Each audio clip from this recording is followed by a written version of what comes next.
I would describe Jim Christensen as a magnanimous, friendly, affable gentleman who is very giving and interested in contributing to the development of his community.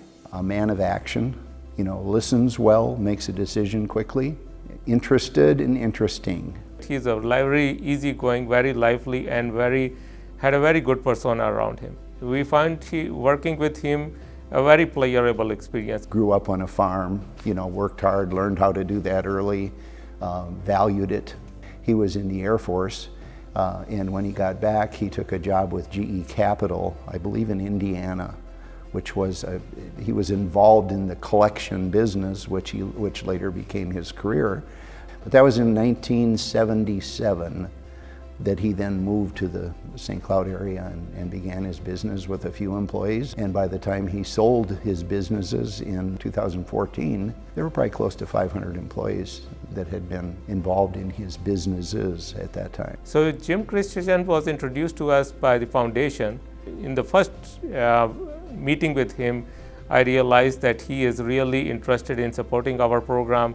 He's really interested in building this stroke program and supporting this fellowship. So the Interventional Neurology Fellowship is a 2-year fellowship, and typically we'll have one fellow per year. So it'll be a junior fellow in year 1 and a senior fellow in year 2. And in the beginning, you're doing basic things such as getting interventional access, placing sheaths, and so on.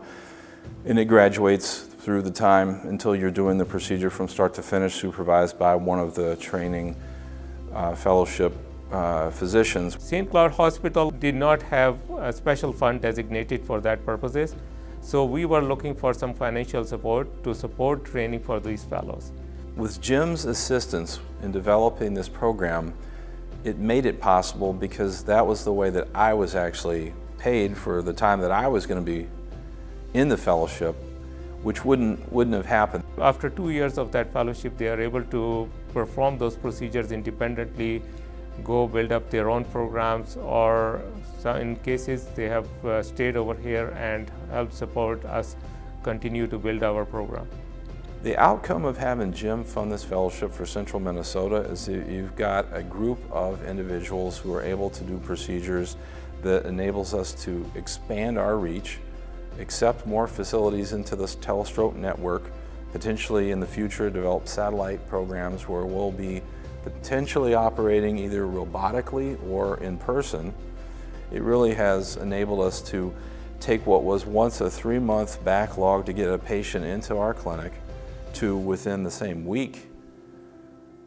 Without additional physician, I don't think that you would have seen that because we've just gotten busier over time. This is a continuous program, and we have been continue to recruit the fellows. The fellows who have been graduating from the program, they have moved out to different places, but we are proud to say that 2 of those fellows out of those 4 have stayed in Minnesota.